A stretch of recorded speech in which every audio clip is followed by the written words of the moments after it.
नमस्कार दोस्तों, GK by Ajay कुलरी channel पर आपका हार्दिक स्वागत है। आज हमारा टॉपिक है वैदिक सभ्यता पार्ट 1।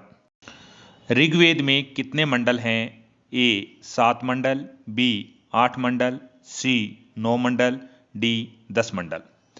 तो ऋग्वेद में 10 मंडल हैं।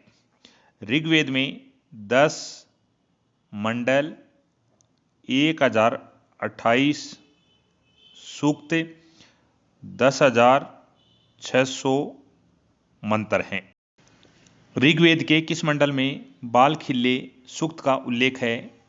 ए 7वें मंडल, बी 8वें मंडल, सी 9वें मंडल, डी 10वें मंडल। तो यहाँ पर 8वें मंडल के अंदर इसका उल्लेख है। ऋग्वेद में 1028 सूक्त हैं, जिनमें से 11 बाल खिल्ले सूक्त हैं। ऋग्वेद का सबसे बड़ा मंडल है ए 2वां मंडल, बी 7वां मंडल, सी 8वां मंडल, डी 10वां मंडल। यहाँ पर जो 10वां मंडल है यह सबसे बड़ा मंडल है, जबकि दूसरा मंडल है वह ऋग्वेद का सबसे छोटा मंडल है। ऋग्वेद के 10वें मंडल में सूक्त है ए पुरुष सूक्त, बी नदी सूक्त, सी नासदीय सूक्त, डी सभी। तो ऋग्वेद के 10वें मंडल में सभी का उल्लेख किया गया है। ऋग्वेद की कितनी शाखाएं हैं? ए 5 शाखा, बी 7 शाखा, सी 8 शाखा, डी 10 शाखा। तो ऋग्वेद की 5 शाखाएं हैं। उनमें एक शाकल शाखा, 2 वास्कल शाखा, 3 आश्वलायन शाखा, 4 सांख्यायन शाखा, 5 मांडुक्य शाखा। ये ऋग्वेद की 5 शाखाएं हैं। ऋग्वेद के ब्राह्मण ग्रंथ हैं ए ऐत्रेय कौशिकी, बी शतपथ बृहदारण्यक, सी तैत्तिरीय श्वेताश्वर, डी गोपथ और मांडुक्य। तो ऋग्वेद के ब्राह्मण ग्रंथ है ऐत्रेय और कौशिकी। भारतीय संगीत का जनक कहा जाता है ए ऋग्वेद, बी सामवेद, सी अथर्ववेद, डी यजुर्वेद। तो सामवेद है उसे संगीत का जनक कहा जाता है। सामवेद के 75 सूक्तों को छोड़कर सभी सूक्त ऋग्वेद से लिए गए हैं। अथर्ववेद का ब्राह्मण ग्रंथ है ए 25, बी षड्वीस, सी जेमिनीय, डी गोपथ। तो यहाँ पर जो गोपथ है वह अथर्ववेद का ब्राह्मण ग्रंथ है। 25, षड्वीस, जेमिनीय ये सामवेद के ब्राह्मण ग्रंथ हैं। 25, षड्वीस, जेमिनीय यह सामवेद के ब्राह्मण ग्रंथ हैं। शुक्ल यजुर्वेद का उपनिषद है ए बृहदारण्य ईश, बी मैत्रेयनी कंठ, सी श्वेताश्वर, तैत्तिरीय, डी सभी।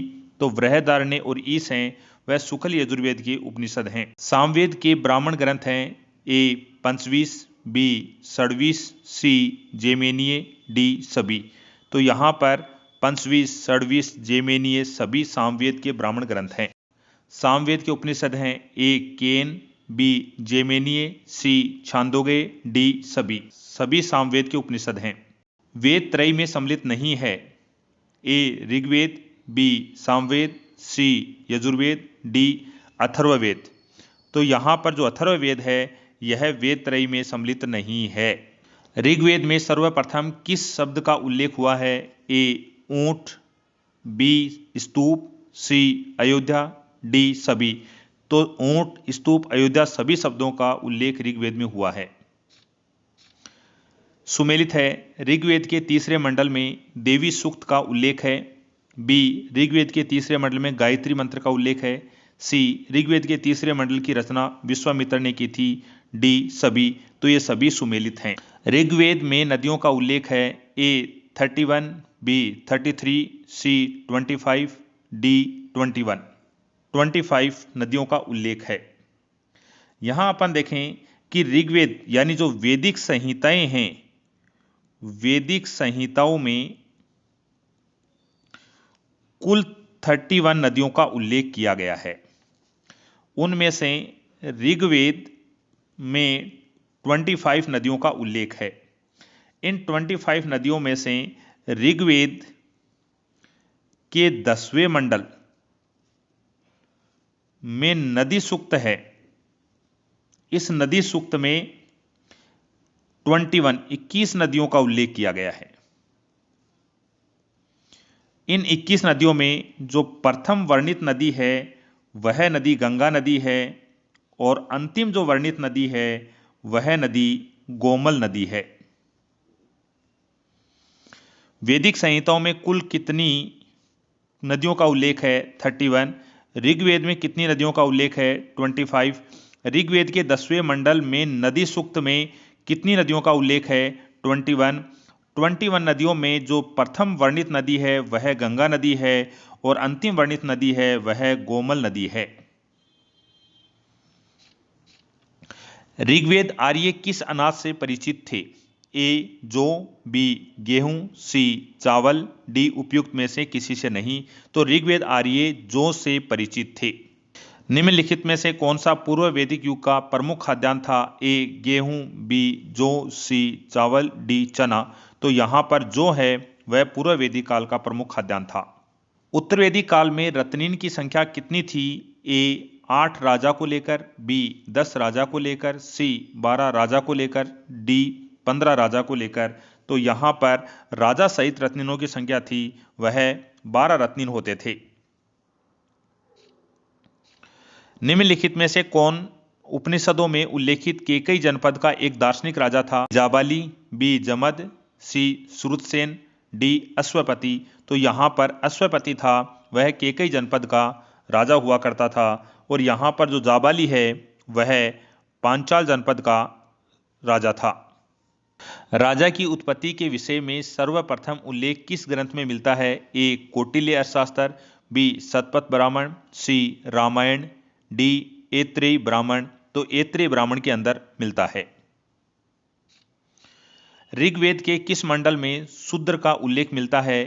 ए 3, बी 4, सी 3 और 5, डी 10। तो यहां पर डी 10। ऋग्वेद संहिता की रचना किस क्षेत्र में हुई थी?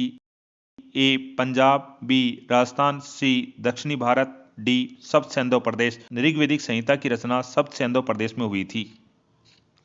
उपनिषदों की विषय वस्तु है? ए दर्शन, बी कर्मकांड, सी भक्ति, डी उपयुक्त सभी। तो उपनिषदों की जो रचना है वह दर्शन है। छांदोग्य उपनिषद का संबंध किस वेद संहिता से है? ए ऋग्वेद, बी यजुर्वेद, सी सामवेद, डी अथर्ववेद। तो यहां पर सामवेद है, सामवेद से इसका संबंध है। किस वेद में दवाओं का विवरण मिलता है? ए ऋग्वेद, बी यजुर्वेद, सी सामवेद, डी अथर्ववेद। तो यहां पर अथर्ववेद है उसमें दवाओं का उल्लेख मिलता है। ऋग्वेद के ब्राह्मण ग्रंथ हैं ऐत्रेयी व कौशितकी। यजुर्वेद को 2 भागों में बांटा गया है, एक शुक्ल यजुर्वेद और दूसरा कृष्ण यजुर्वेद। शुक्ल यजुर्वेद है उसका ब्राह्मण ग्रंथ है शतपथ ब्राह्मण। कृष्ण यजुर्वेद का ब्राह्मण ग्रंथ है तैत्तिरीय ब्राह्मण। सामवेद है, सामवेद का ब्राह्मण ग्रंथ है पंचवीस, षड्वीस, जैमिनीय। अथर्ववेद का ब्राह्मण ग्रंथ है गोपथ। ये जो दिए गए हैं यह ब्राह्मण ग्रंथ हैं। तो दोस्तों आज के लिए इतना ही।